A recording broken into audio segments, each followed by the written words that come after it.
You might call Carolina's trip to Georgia Tech on Tuesday night a trap game, but I wouldn't, because it's not a trap if you don't fall in. You are Locked On Tar Heels, your daily podcast on the UNC Tar Heels, part of the Locked On Podcast Network, your team every day. Hey there, it's Tuesday, January 30th, 2024. Welcome into the Locked On Tar Heels podcast, the only daily North Carolina show out there. I'm your host, Isaac Shade, and I want to thank you so much for joining us to get your Tar Heels content every single day. Particularly you everydayers, welcome in. If you're not an everydayer, why not? Come be part of this thing all the time, man. We have a blast. We hang out. We talk Carolina. If you want to be even more involved, I'd invite you to come join the Locked On Tar Heels Discord community. Come for the heels, stay for the people, man. It's awesome. The link to that is in the show notes. It's free to join. This episode is brought to you by FanDuel. Make every moment more. New customers, join today and you'll get $200 in bonus bets if your first bet of $5 or more wins. Visit FanDuel.com/lockedon to get started. Hey, one note is that RJ Davis racked up like 3 different National Player of the Week awards on Monday. Oh, and by the way, also won ACC Player of the Week for the 3rd time this season. This dude is just on one, and it's awesome. Carolina stays at 3rd in the AP poll as expected. I did wonder if Houston might jump them. They didn't. I saw that happen in some other polls, but not in the AP. And so that's interesting. In fact, as I record right now, Texas and Houston are going at it on Monday night. It's a close one, so we'll see what happens there. It's Tuesday. That means it's Trivia Tuesday on Locked On Tar Heels. Let's go. Big thanks to our guy at UNC Minded on our Discord community for today's Trivia Tuesday question. And it is this: what is the most free throws a Tar Heel has made, not attempted, but made in a single game? I've got the top 5 for you, and we'll have that answer at the end of the show. So make sure you stay tuned in for that. Here's where we want to go as we begin to look ahead to tonight and Georgia Tech. Is this Carolina team perfect? No. Is this Carolina team the most talented roster in the nation? No. But boy, do they have a lot of it. But what they do, yeah, I just said do. Okay, I heard it. Is they compete game after game after game. They are ready. They are locked in. You never have to worry about, we've been watching energy, defense, bench, and rebounding. I don't have to worry about that energy. They're ready. I've received quite a few messages from people, whether in Discord or Twitter or text message, whatever it is, concerned because it's Duke week. Concerned about Carolina overlooking Georgia Tech, looking past Georgia Tech ahead to Duke. And so it's the stereotypical trap game, right? A game against all due respect to Georgia Tech, against a lesser opponent or opponent that's not as good or not having as good a year, to a big time matchup in your next game. And so in some ways, by definition, this is a trap game tonight. But guess what? It's not a trap if you don't fall into it. Now, I hear you're being all like, well, Isaac, if the trap's there, it's still a trap. Okay, fine, whatever. I'm just saying it's not a trap game if you don't fall into the trap. And Carolina won't. I guarantee you that will not happen tonight. This team is too experienced. They're too veteran. They know the things they need to do to be ready to go game after game after game. I've referenced this a couple times in the last week, but as soon as Carolina took care of Wake Forest last Monday, Harrison Ingram immediately said, it doesn't mean anything if we don't turn our attention now to Florida State for Saturday. It's the same thing here. Here's a couple other things. This Tar Heels team recognizes the importance of every single game. Here's what's interesting about that. Carolina right now, as you well know, has a 2-game lead over Duke in the loss column. That means that losing 1 game to Duke on Saturday, while sure, you'd love to have the bragging rights of it in terms of ACC regular season standings, that game alone cannot move Carolina out of first place. It'd cut the lead in half short. But If Carolina loses to Georgia Tech tonight and hosting Duke Saturday, that ties things up and, in fact, gives Duke the tiebreaker for the time being. So Carolina, in some ways, has a more important game tonight, because if you take care of business there, it doesn't matter what Duke does to you on Saturday or what you do to Duke. So that's one reason why I'm not concerned about them missing this game. They get the importance of every single game. While Duke matters more to the fan base, to all of us, we get amped, we're ready for it. If you want to win an ACC regular season championship, tonight's what matters, equally as much as Duke on Saturday.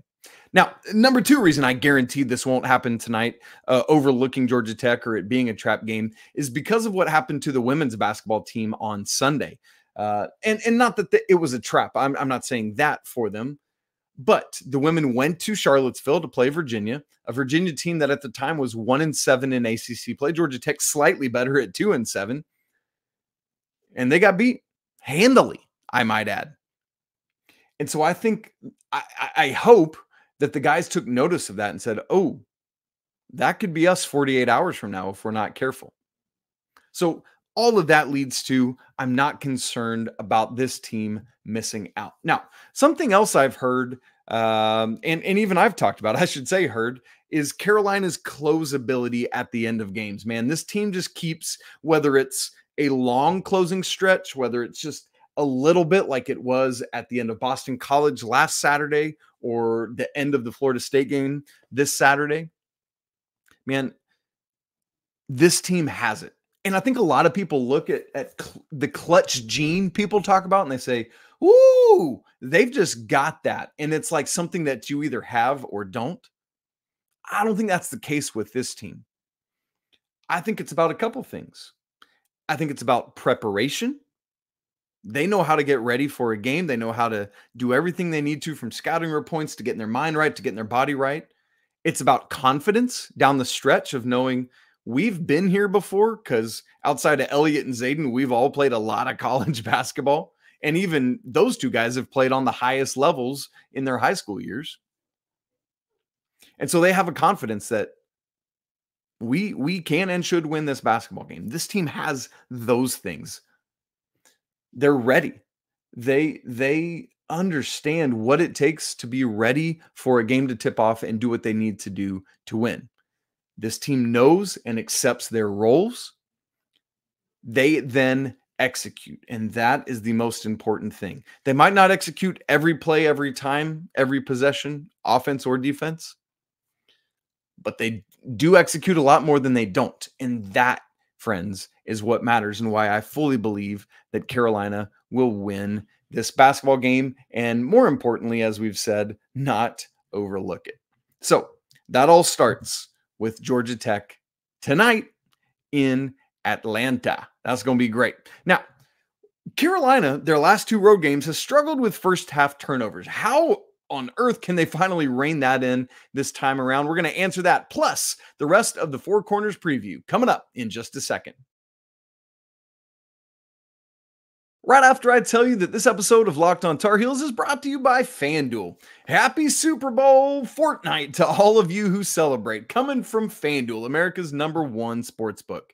If you're like me, man, I love Super Bowl Sunday. It's so fun getting together with good friends, good food, good drinks, hanging out, watching all the pre-stuff, halftime show, but most importantly, the game, man. I cannot wait for that. And FanDuel already has a bunch of good odds and prop bets and everything up. Looking at the game in total right now, San Francisco's favored by 1.5. Sure, fine, whatever. Patrick Mahomes is inevitable. I'm just telling you, FanDuel has so many ways for you to end the season with a W. Not only can you bet on who will win, like we just talked about, Super Bowl 58, but also bets for things like which players will score a touchdown, how many points will be scored, so much more. So new customers, join today and you'll get $200 in bonus bets if your first bet of $5 or more wins. Just visit FanDuel.com/locked-on to sign up. That's FanDuel.com/locked-on. Make every moment more with FanDuel, official sportsbook partner of the NFL. Okay, here we go. Four Corners preview. This is what we do to get ready for every basketball game, looking at four different things that I specifically will be looking at in this matchup. Number one, I mentioned it coming into this segment, is turnovers. Carolina's last two road games, at Boston College, at Florida State, the last two Saturdays. Carolina on the season averages about 10.5 turnovers per game. In the first half of the Boston College game, Carolina had 9 turnovers. In the first half of the Florida State game on Saturday, Carolina had 12 turnovers. Now, the very good news is that in the Boston College game, they only had 2 more turnovers in the second half. And in the Florida State game, they only had 5 turnovers in the second half. So that's great. My question is, what can Carolina do tonight to take that second half and do that the whole game, right? Like finish this thing off with somewhere between 5 to 10 turnovers. That's what we're looking for. I think a big part of it, at least on Saturday against Florida State, and we talked about this on yesterday's show, was Elliot Cadeau picking up his second foul with about 6.5 to go. 6 of Carolina's 12 first half turnovers came after that while he sat on the bench leading the halftime. So I think it will be critically important for Elliot Cadeau to stay out of foul trouble in the first half. And then it's also up to the rest of these guys. I mean, there were multiple Tar Heels that had multiple turnovers in the Florida State game. You look at it. Well, I should go specifically to the first half box with that, since that's what we're talking about. First half, Armando had 2. Harrison Ingram had 2. RJ himself had 3. Zayden High had 2. And so, I mean, this is on everybody. It's, in fact, Elliot only had 1 of those 12. So this is a team effort to be more dialed into what they need to do. And I don't know, part of that is Florida State, who had a season high steals against Carolina, not season high for Florida State. I don't know what their number is. I just mean it was the most steals against Carolina this season. So all of that is important. Now, one thing that's good is Georgia Tech doesn't really force a ton of turnovers. And so Carolina should be good to go, but you got to go out and do it. Take care of the ball, prioritize doing that, because doing so gets you more shots, which gets you more points. It's just simple math. Number 2 in our Four Corners preview, this is an opportunity for the offense to rise up. We've been hearing so much about Carolina's defense, and look, rightfully so, because what they've been doing is just silly. 4th in the nation at KenPom right now, having held 10 straight opponents to 70 or fewer points, 15 of their 20 opponents all season long. That's great. And I want to keep talking about the defense, but I want it to become such a part of what Carolina is doing that it's kind of like RJ, where it's just like, well, yeah, of course. I want this to be a game where Carolina's offense goes off a little bit. I want to see a road game where the Tar Heels are really, really doing it. Their road games, point total so far, at Pitt, 70, at Clemson, 65, at NC State, 67, at Boston College, 76, and then at Florida State, 75. So I think that 76 at Boston College is the most points scored on the road for Carolina. Let me verify. Yeah, it is. So Carolina has not gotten to the 80-point mark on the road this season. This is the night. Come on, Tar Heel offense. Let's do this thing. Georgia Tech's defensive efficiency is 209th in the nation. So this is a prime opportunity for Carolina to make this true, what I'm talking about. I'm looking for some good balance. I want RJ to have a great game, but I'd love to see just across the board, Carolina having multiple guys like with 5 or more points. I'd love to see 3, 4, 5 guys get into double digits, whatever that is. We need that. I'd like to see some good bench production. Carolina has been getting good help all around from their bench, but the bench scoring has tapered off a little bit the last couple games. I'd love to see Seth, J-Wash, J-Wit, all these guys get in and score well. Number 3 in our Four Corners preview. The free throw line should be, and quite frankly, needs to be a factor in this game. And it's both ways. Georgia Tech, for their part, they don't get to the line very often. 245th in the nation in free throw rate. And here's the other thing. Even when they do get to the line, they're worse. 245th in the nation in how often they get to the free throw line. But they're 315th in the nation in free throw percentage at 67.2%. Woof. That's gross. So Georgia Tech's not going to get there a ton, and when they do, they're not going to make a bunch. So Carolina needs to make sure, A, don't play defense without fouling, but you're kind of okay if you do a little bit here and there. But the other thing is, Georgia Tech does send their opponents to the line a good bit. And as you know, for Carolina, they get there a ton to the free throw line. Remember, Georgia Tech 245th in the nation, Carolina 31st in the nation at getting to the free throw line. And oh, by the way, 39th best free throw percentage in the nation at 76.2% compared to 67.2% for Georgia Tech. And oh, by the way, just like Georgia Tech sends their opponents to the free throw line a good bit, Carolina doesn't necessarily do that. And so, man, this free throw situation is lining up beautifully for Carolina, and I'd love to see that. So keep an eye on the free throw line. Last thing in our Four Corners preview, point number 4 coming at you. Rebounding is going to be critical in this game, and you can bet your bottom dollar that Coach Hubert Davis and the rest of the coaching staff are putting prime emphasis on this. Why? I'll tell you. Carolina, best Georgia Tech in just about every statistical category you can look at. And in terms of total rebounding, the same is true. North Carolina leads the ACC with 41.3 rebounds per game. It's the only team in the ACC averaging 40 or more. Georgia Tech, though, is very close. 4th in the ACC at 38.2. So just about 3 rebounds a game behind the Tar Heels in total rebounds.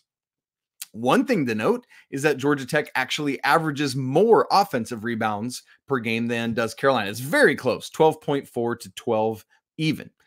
So Carolina is going to have a lot on their hands. That means they need to finish defensive possessions by securing and holding on to that defensive rebound. It also means, look, let's go attack on offensive rebounders. Remember, Harrison Ingram had 7 against a long and athletic Florida State team. No reason he can't keep doing things like that. You know how good Armando Bacot is in offensive rebounding. I'd love to see Seth or Jalen Washington, Jae'lyn Withers get on the glass a lot as well. And that's the key for me as we talk about rebounding. In its entirety, it's going to be critical, but I think a big part of it is that it has to be a group effort from the Tar Heels. It cannot just be Harrison Ingram. It cannot just be Armando Bacot. Although you expect a lot from both of those guys, they need both Jalen's in there. They need RJ to get his 4 to 5 a game that he'll sometimes get, right? Cormac sticking his nose in there. Elliot maybe getting 1 or 2, although I know he needs to get back on defense. But I'm just saying, like, the Tar Heels got to help each other. Good box outs, elite box outs, I guess I should say, are going to be critical. I love the job Armando Bacot has been doing. His own free throw numbers have come down some, but a lot of that is because he's so focused on boxing out that it clears it out for Harrison Ingram to go in and get 47 rebounds a game. So big important stuff there. Well, want to get you ready for Georgia Tech as a team, get to know what to expect from them and first-year head coach Damon Stoudemire, plus the Tuesday trivia answer. All that coming up in just a second. Right after I tell you that this episode is brought to you by Jace Medical. Look, I know we come to sports to escape from some of the crazy realities of life, but let's just talk for a minute about preparing for those potential crazy moments. According to the FDA, pharmacies right now are running out of antibiotics like amoxicillin right in the middle of the worst flu season in over a decade. I can't imagine a more helpless feeling than if someone I cared about deeply got sick while a supply chain issue kept them from the life-saving medication they need. Thankfully, though, there's Jace Medical, whose Jace case is a pack of 5 different antibiotics to treat a long list of bacterial illnesses, things like respiratory infections, skin infections, and others. This could happen to any of us, and you want to be ready. So visit jacemedical.com, complete your physician encounter. It'll be reviewed by a board-certified physician, and then your medication will be dispensed by a licensed pharmacy at a fraction of the regular cost. It's never been more important to be prepared than today. So go to jacemedical.com and use offer code LOCKEDON to get $20 off your order. Again, that's code LOCKEDON for $20 off your order at jacemedical.com. All right, here we go. North Carolina down in Atlanta at Georgia Tech in McCamish Pavilion tonight, Tuesday, January 30th, 7 Eastern tip on ESPN. That's great news. That means there's nobody beforehand, and we'll see the beginning of this game, of course. It'll be on ESPN. FanDuel has the game Carolina minus 10.5. A little bit steeper at KenPom, Carolina minus 13.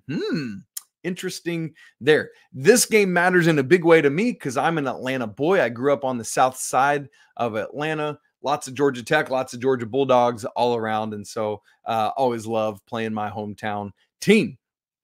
Carolina all-time is 72-27 against Georgia Tech. 3 straight wins for the Tar Heels in the series. All 3 of those are the HD era. So Coach Davis, just like many other teams we've talked about, is yet to lose to Georgia Tech. Let's keep that going. The Yellow Jackets are under first-year head coach Damon Stoudemire. No more Josh Pastner. He's in studio now. And so this is Coach Stoudemire's first season. Georgia Tech right now, not ranked. They were picked preseason 13th in the ACC media poll out of 15. Not so great. Right now, as we record, they are 134th in the net. Obviously, haven't seen Tuesday's refresh yet. Right now, this is a quad 2 game, but just barely. It's another one of those that the cutoff on the road where it switches to quad 3 is 135. Georgia Tech's 134. So if Carolina wins this game, it's going to bump Georgia Tech down below that cut line, and it'll be a quad 3 game. So just know that, but it can fluctuate back up. We'll see what happens. Also, currently 134th at KenPom, 95th in offensive efficiency, and as we said earlier, 209th in defensive efficiency. At Torvik, similar numbers, 126th overall, 81st in offensive efficiency, and 200th in defensive efficiency. So far this season, Georgia Tech is 9-11 overall, and just 2-7 in the ACC. Best non-conference win was Mississippi State before they got Tolu Smith back healthy around January. ACC wins the 2. Here's the weird thing. Here's what you need to know about Georgia Tech. While the numbers and the record aren't much to look at, they're 2 ACC wins. They beat Duke at home, and they won at Clemson in double overtime. And frankly, they should have won the game at Duke if you watched that game. So that's the weird thing is not many ACC wins, but the ones they have are good. Non-con losses, here's where it gets even more confusing.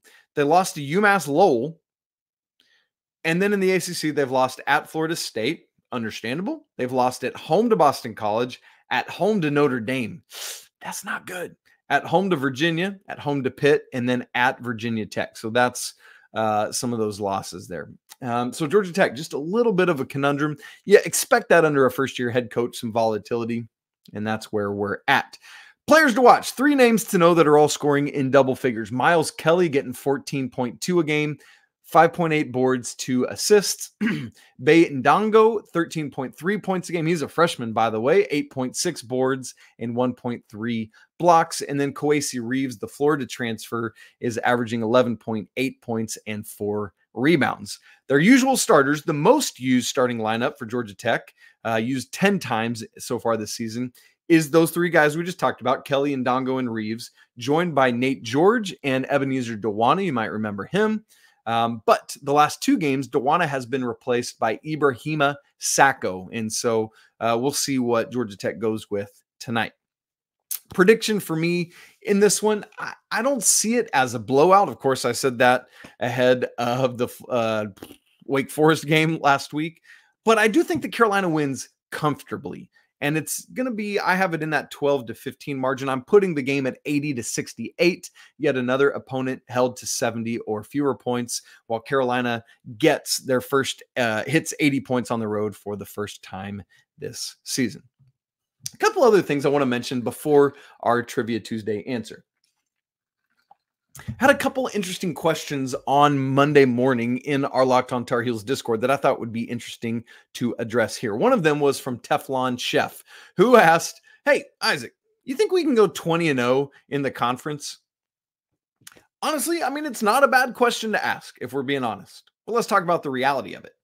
The best Carolina has ever done in terms of undefeated in conference play in the ACC is 14-0. That happened 3 times, 57, 84, and 87. At that point, there were only 14 conference games, so they couldn't have done more. But no Carolina team has gone 15-0 or better.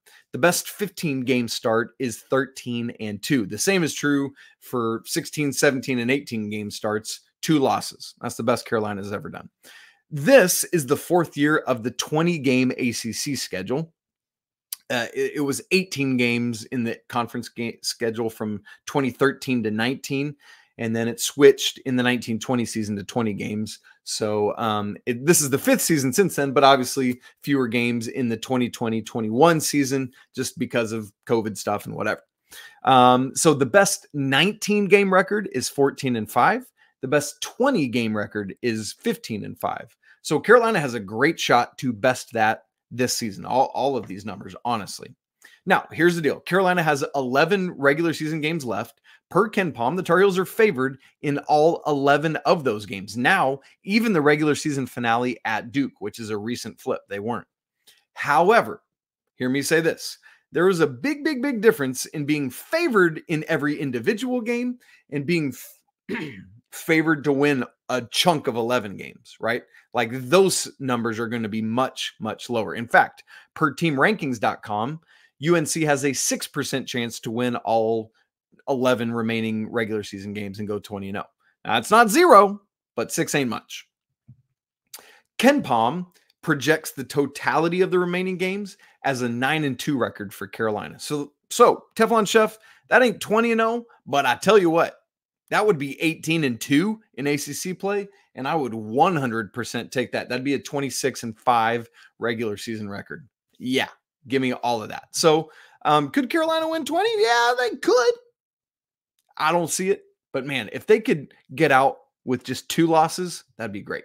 Here's the other thing. Davis Wallace, our guy, he asked on Discord, UNC right now is 9-0 in the ACC. Isaac, over under 16.5 ACC wins in the regular season. Well, in order to hit the over on that, to get to 17, Carolina would need to go 8-3 the rest of the way. As I look at these 11 remaining games, I don't find more than 3 losses. 5 of those remaining 11, Carolina is favored by 85% or more at KenPom. That's tonight at Georgia Tech, Saturday, February 17th versus Virginia Tech, Miami on Monday, February 26th, the other NC State game, and then Notre Dame in the next to last game. So let's chalk all those up for the Heels, and let's say we've only got 6 other games to look at. Those 6 are hosting Duke Saturday, hosting Clemson, at Miami, at Syracuse, at Virginia, at Duke. So all you would have to do is split those 6, go 3-3, and you hit the over on Davis's question. For the sake of the argument of the question, let's say you sweep Duke. I'd love to do that. Well, but for the argument, let's say you don't, you split. That means that all you would have to do is win 2 of at Miami, at Virginia, at Syracuse versus Clemson. The 2 hardest games of those to me are at Miami and at Virginia. But I would feel really good if you told me, hey, look, to hit the over on this, you got to win 1 of the 2 Duke games, and you got to beat Clemson at home, and you got to win at Syracuse. So yeah, Davis, I think absolutely Carolina can hit the over on 16.5. Are they going to do it? I don't know, because that's really difficult. Can they? Yeah, they 100% can. All right, Tuesday trivia answer, again, from UNC Minded. What is the most free throws a Tar Heel has made in a single game? Let me give you the top 5. We'll go from number 5 up to number 1. Number 5, 18 by Pete Brennan in 1958. A tie with 19 made. That's between Dennis Wyusik in 1970 and Larry Miller in 67. Tyler Zeller coming in at number 2 on the list. He made 20 on February 29th, interestingly enough, a leap day of 2012. And then number 1 with 21 made free throws is York Larice in 1959. That was December 29th. That tied an ACC record. Great stuff. Great question, UNC Minded. Thanks. If anybody else wants to submit a Trivia Tuesday question, I'm all about it. Bring it on. Guys, that's it for today's episode. Thanks so much for tuning in. Great to be together. Come join our Locked On Tar Heels Discord community. Would love to have you in there for the game tonight, where there's a live game thread and people are going off in there. It's a lot of fun. Again, it's free and the link is in the show notes. Please don't forget to subscribe to our show on video and audio formats. We'd love it if you would leave us a rating and a review. It helps so much. Also, smash the like button if you're watching on YouTube. It's always a great day to be a Tar Heel. We'll talk tonight after the game, live postcast. Don't miss out on that. But until then, peace.